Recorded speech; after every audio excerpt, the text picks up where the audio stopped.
I'm Mia, and I'm standing in the rain outside a house that shouldn't exist. This is Hollow Lane, Blackwood, a nowhere town in New England where the fog never lifts. The house looms ahead, its jagged silhouette like something clawed from a nightmare. They call it the Widowmaker. Every soul who's lived here has either vanished or died in ways no one dares explain. I'm here because of a letter, and signed, slipped under my door with a single sentence, "Stay a week if you dare." A tarnished key came with it, cold as death in my hand. I step inside, and the air feels wrong, thick with the scent of mildew and something sharper, like blood.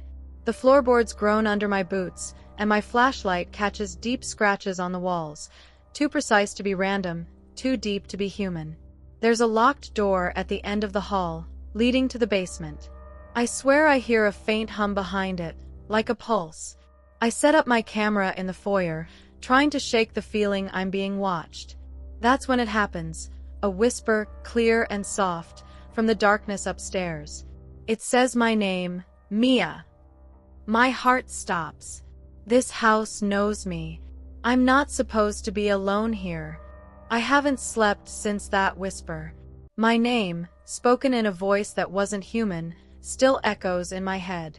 I played the footage back, and it's there, faint but undeniable, like a child calling from a well. I'm upstairs now, my flashlight cutting through the gloom of a hallway lined with peeling wallpaper. The air is heavy, and every step feels like wading through water. I find a child's bedroom, untouched by time. A rag doll lies slumped on a chair, its button eyes glinting in my light. There's a cracked mirror above a dresser, and for a split second, I swear my reflection hesitates before mimicking me. On the floor, half hidden under a rug, I find a diary, its leather cover brittle. It belongs to Emily, a girl who lived here in 1890. Her handwriting is frantic, describing a shadow that watches and moves through the walls. She writes of her mother's fear, of nights spent praying the shadow wouldn't find them. I tuck the diary into my bag, my hands trembling. I went into town today, hoping for answers. The locals barely looked at me. An old woman at the diner, her hands knotted with arthritis, grabbed my arm and hissed, "Leave that house, girl. It claims what it wants." Her eyes were wild, like she'd seen it herself. Back at the house, I set up my camera to record overnight. At 3:17 a.m., it captured a tall, humanoid shadow gliding across the hallway. It paused, as if staring at the lens, then vanished. When I woke, muddy footprints trailed from my bed to the basement door, now slightly ajar. I locked it yesterday. Something's inviting me down there. I'm standing at the basement door, my crowbar cold against my palms. I barely slept, haunted by those footprints that appeared overnight. They're gone now, scrubbed away, but the basement door hums faintly, like it's alive. I can't ignore it anymore. I force the lock, and the door creaks open, revealing a staircase that descends into pitch black. The air smells of damp earth and decay, and my flashlight flickers as I step down, each creak of the stairs louder than the last. The basement is vast, its stone walls slick with moisture. Symbols are carved everywhere, spirals, jagged lines, and shapes that hurt to look at. They pulse faintly in the dark, or maybe that's my fear playing tricks. In the center, I find a rusted metal box, its lid sealed with wax.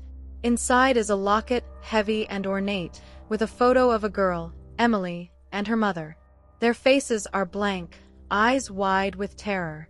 I clutch the locket, and the air grows colder, the scratching behind the walls louder, like claws on stone. I met a historian in town, Mr. Harrow, who knew about the house. Over coffee, he told me it was built over a ritual site, a place where an ancient entity was worshipped or trapped. He wouldn't say more, just begged me to leave. Back in the basement, I was filming when the locket burned hot in my hand, searing my skin. A deep, guttural voice whispered, "You opened the door." My camera died, and I ran upstairs, slamming the door shut. The locket's still in my pocket, and I can't stop shaking. I'm filming outside, sitting on the porch, because the house feels like it's closing in. Since I touched that locket, I've been dreaming of Emily. She's trapped in a void, her face pale, her voice pleading, "Find me, Mia." In the dream, shadows coil around her, and I wake up gasping, my throat raw. My reflection in the cracked mirror upstairs is wrong. My eyes look too dark, my smile too sharp. I'm starting to scare myself. I met Ryan, a local who studies the paranormal. He's intense, with a notebook full of sketches of the symbols I found. He says the entity in the house feeds on fear, growing stronger with every moment I stay. We searched the house together and found a hidden room behind the fireplace, its door concealed by a false panel. Inside, dust-covered shelves held photographs of past residents. Men, women, children, all with hollow, terrified eyes. One photo, dated 1890, showed Emily and her mother, clutching the locket. Ryan thinks the entity is tied to the house's foundation, maybe even the basement symbols. That night, I set up my camera again.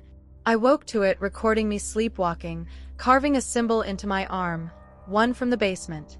Blood dripped onto the floor, and I don't remember any of it. Ryan was there, shaking me awake, his face pale. He said my eyes were wrong, like they weren't mine. I'm losing pieces of myself. My arm's bandaged, but the symbol I carved burns under the gauze. I don't remember doing it, and that terrifies me more than anything. Ryan's been researching the symbols, and he says they're part of a ritual to bind the entity, but it demands a sacrifice. I read more of Emily's diary, and it's worse than I thought. Her mother made a pact, offering her life to trap the entity, but it betrayed her, taking Emily instead. The last entry is just one word: run. We called in a medium, Madame Clara, who walked into the house and immediately flinched, like she'd been struck. She said the entity's already chosen me as its vessel, that it's burrowing into my mind. Things are spiraling, chairs slide across rooms, my camera catches me sleep-talking in a guttural language I don't know, and the locket pulses in my pocket like a heartbeat. During a séance, Clara lit candles and chanted, but the air turned icy. She screamed, "It's in her!" and collapsed, blood trickling from her nose. My vision blurred, and for a moment, my reflection in the mirror showed black eyes staring back. I passed out, and now I feel it. Something inside me, waiting. Ryan's filming this because I can't trust myself. Since the séance, I'm not right. I feel cold, like my blood's turned to ice, and I snap at Ryan for no reason. I found a letter in the hidden room, yellowed and brittle, about a resident in 1920 who betrayed their family to the entity, offering them up for power. Ryan's been dodging questions about his family's history in Blackwood, and it's gnawing at me. Is he hiding something? We were arguing in the parlor when the house shook, windows rattling like they'd shatter. The shadow appeared, taller, sharper, whispering my name in a voice that curled inside my skull. I searched the hidden room alone and found a photograph of Ryan's great-grandfather, dated 1910, holding the locket. His eyes were hollow, just like the others. I confronted Ryan, my voice shaking. "Are you working with it?" He reached for me, but the lights died, plunging us into darkness. I ran to the attic, barricading the door. The locket's burning in my pocket again, and I hear footsteps outside. I don't know who to trust anymore. I'm in the attic, my flashlight flickering, the door still barricaded. I've been up here all night, clutching Emily's diary. I locked Ryan out after finding that photo, but I can't stop now, not when I'm so close. The diary's final pages say Emily tried to destroy the entity by burning the house, but it was too strong. She wrote, "It lives in the void." Ryan broke in, pounding on the attic door, swearing his great-grandfather was a victim, not a traitor. He's been studying the symbols, trying to find a way to banish the entity. I let him in, but my hand's on the crowbar, just in case. We started Emily's ritual in the parlor, using the locket as a focus. The air grew heavy, and the shadow screamed, a sound that tore through my bones. It trapped Ryan in the basement. I heard his yells cut off as the door slammed shut. I was alone when Emily's ghost appeared, her face pale, pointing to a trapdoor in the attic floor. I pried it open, and a pulsating black void stared back, its edges writhing like liquid shadow. Emily's voice, faint and desperate, said, "You have to go inside." I dropped my camera, screaming, as the void pulsed louder, pulling at me. Ryan's trapped, and I'm next. I'm filming in front of the trapdoor, my hands shaking, the void's hum deafening. I'm bruised, exhausted, but I have to end this. For Emily, for Ryan, for whatever's left of me. The locket's burning a hole in my pocket, and I can feel the entity watching, waiting. Ryan and I planned a final ritual to trap the entity in the void. He was still in the basement, but I heard his voice through the walls, chanting the binding words. I climbed into the void, stepping into a twisted mirror of the house, hallways that bent wrong, walls bleeding shadow. Emily's ghost guided me to the entity, a writhing mass of darkness with eyes that burned into my soul. It spoke my fears, my doubts, trying to break me. I held the locket, its light flaring, and Ryan's chant grew louder. Together, we sealed the entity, the void collapsing in a deafening roar. Emily smiled, fading into light.